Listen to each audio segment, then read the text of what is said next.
কাজ করতে পারি না, সেই জন্য আমি পদত্যাগ করি। আপনি কি পদে ছিলেন? আমি কাউন্সিলর পদে। কত নম্বর ওয়ার্ডে? 7 নম্বর। মানে কেন কাজ করতে পারছিলেন না কেন?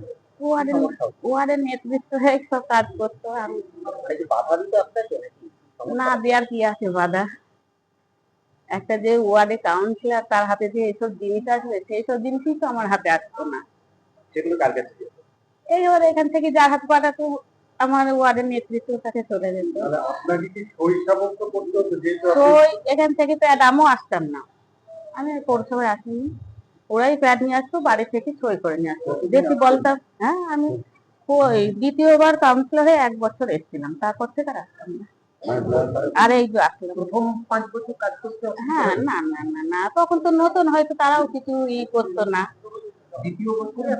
হ্যাঁ, এবার প্রথমবার যেহেতু একটু দেখে শুনে সেটা হয়তো প্রতিবাদ করতে যেতাম, সেটা হয়তো ওদের অবজেকশন হতো। আপনি কি কোনো কিছু নিয়ে প্রতিবাদ করতেন যে কাউন্সিলর? হ্যাঁ হ্যাঁ হ্যাঁ হ্যাঁ, আমাদের জনগণ যে এসে বলতে এটা হচ্ছে না ওইটা হচ্ছে, তাদের কাছে তো আমাকে বলতে হবে, যেহেতু আমি কাউন্সিলর আমাকে তো ধরবে যে তাহলে তুমি সই করো কেন, সেটাই তো বলবে। তাহলে তাদের হয়ে তাদের কাছে বলতাম যে এইরকম করে, বলে আচ্ছা ঠিক আছে ঠিক আছে আমরা দেখে নেবো। এই সাদা প্যাড সই করতে? সব প্যাডই সই করতে হতো, সব প্যাডই সই করতে হতো। কিছুদিন আগেও নবদ্বীপ পৌরসভায় বেশ কিছু কাউন্সিলররা এসেছিল। না, আমি আসি না, ওই গ্রুপে এমনি দেখি, আমি আসি না। আসেনি? না। মানে আপনাকে বলা হয়েছিল সেখানে? না, এমনি আগে ফোন করতে, এখন গ্রুপে ছাড়ে তো, তাও 2-1টা কাউন্সিলর বলে আসিস না কেন, আয়। আমাকে না দিদি আমি আর যাবো না, তারা ডাকতো 2-1 জন, না আমি বললাম না আমি যাবো আপনার কি ঘরের সাথে কোনো চাপ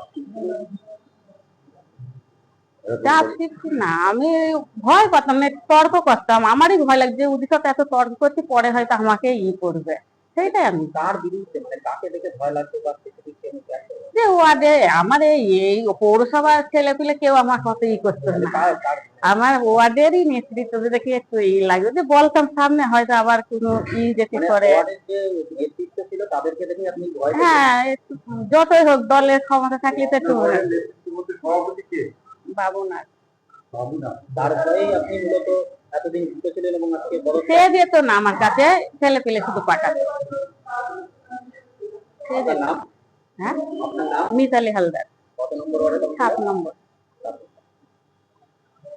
আপনি কি আপনার নিজের জন্য বা আপনার সন্তানের জন্য অথবা আপনার পরিচিত কারোর জন্য এমন একটা কম্পিউটার সেন্টার খুঁজছেন? হ্যাঁ, ঠিকই ধরেছেন, আশালয় কম্পিউটার সেন্টার, যেখানে আধুনিক টেকনোলজি দ্বারা আধুনিক ল্যাবে এবং প্রশিক্ষণপ্রাপ্ত শিক্ষক শিক্ষিকা দ্বারা স্কুলের বিভিন্ন কোর্স অথবা ডিপ্লোমা কোর্সগুলো করানো হয়।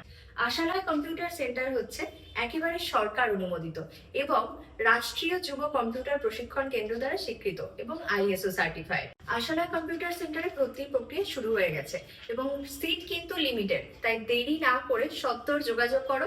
যোগাযোগের জন্য ফোন নাম্বার, যাবতীয় ডিটেলস কিন্তু শেয়ার করা আছে।